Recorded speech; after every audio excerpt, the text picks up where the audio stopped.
Good morning, I'm Specialist Miranda, and today brief will be about General of the Army, Omar Bradley. Today risk assessment, it is low.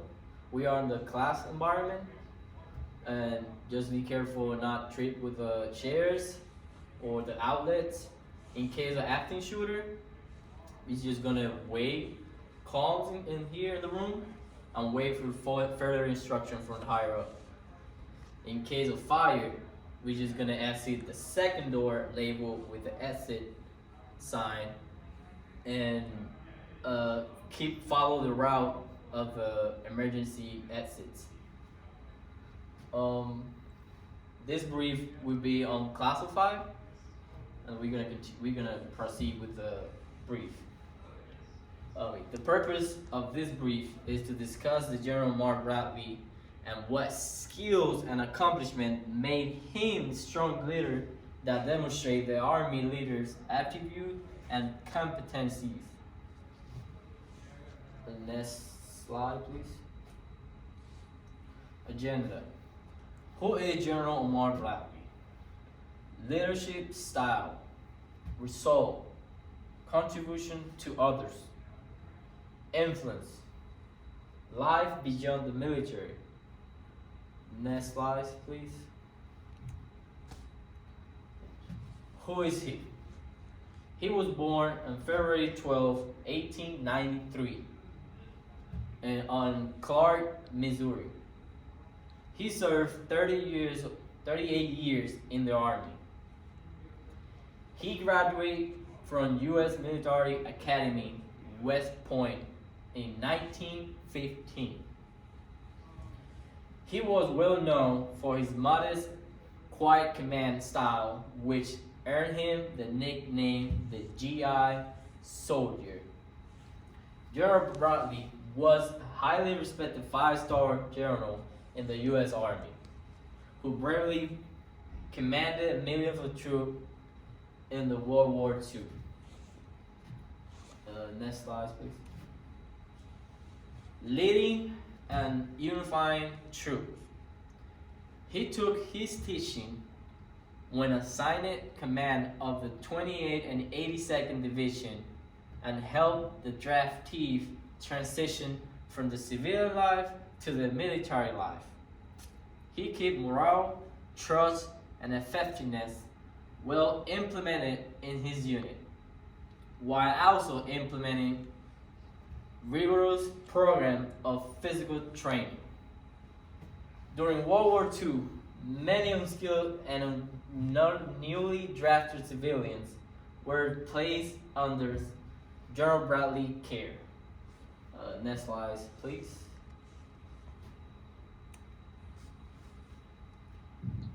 Commanding over 4 armies, 48 divisions in all, and over 1.3 million troops with high success rate.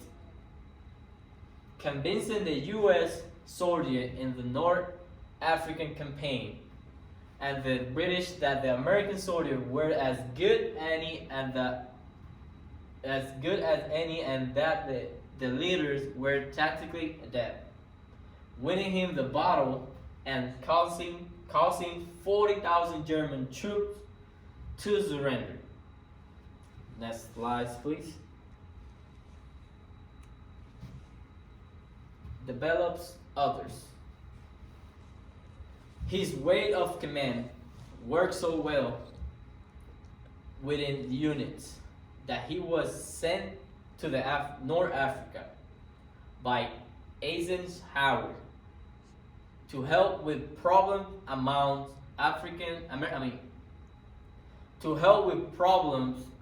American troops after defeat at Catherine Pass.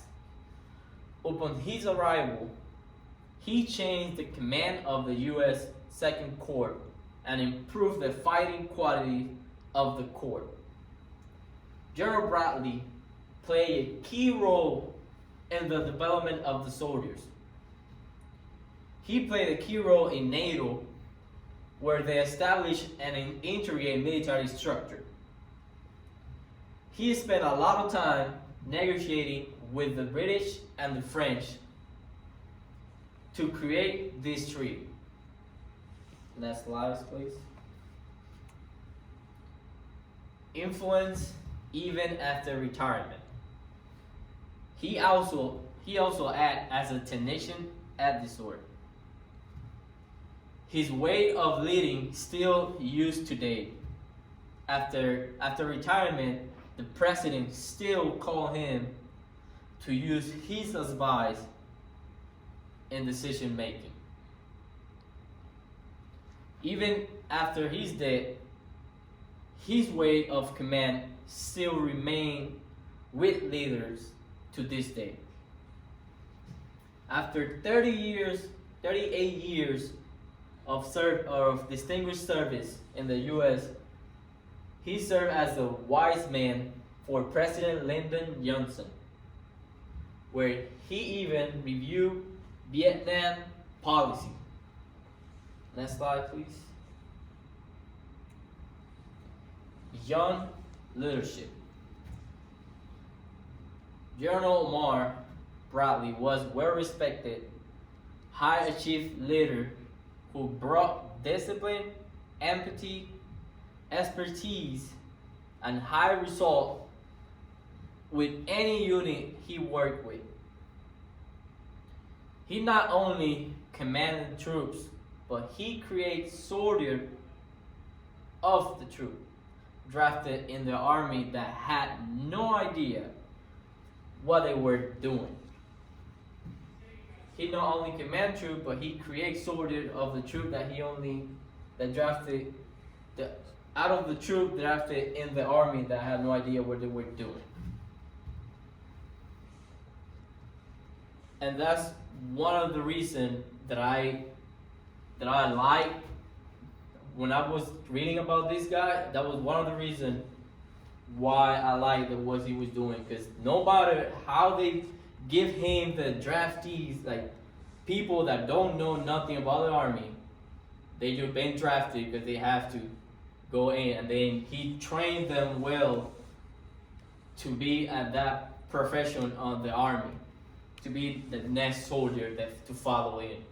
And that's why the army values, he covered all the whole army values on leadership, loyalty, civil service, honor, integrity, personal courage. He on the army values like loyalty, he spent 38 years on the service. That's more than loyalty right there. 38 years on service. Honor. We have to honor. He's honored all these distinguished awards on his service. All his awards that he received, he was honored of all these awards. Selfless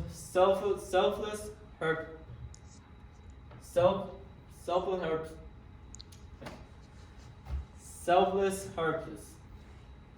He was putting his soldiers first and then taking care of his problem. But he was taking care of the draftees first, so they were trained to follow up the mission and help them win the war. Next slide, please.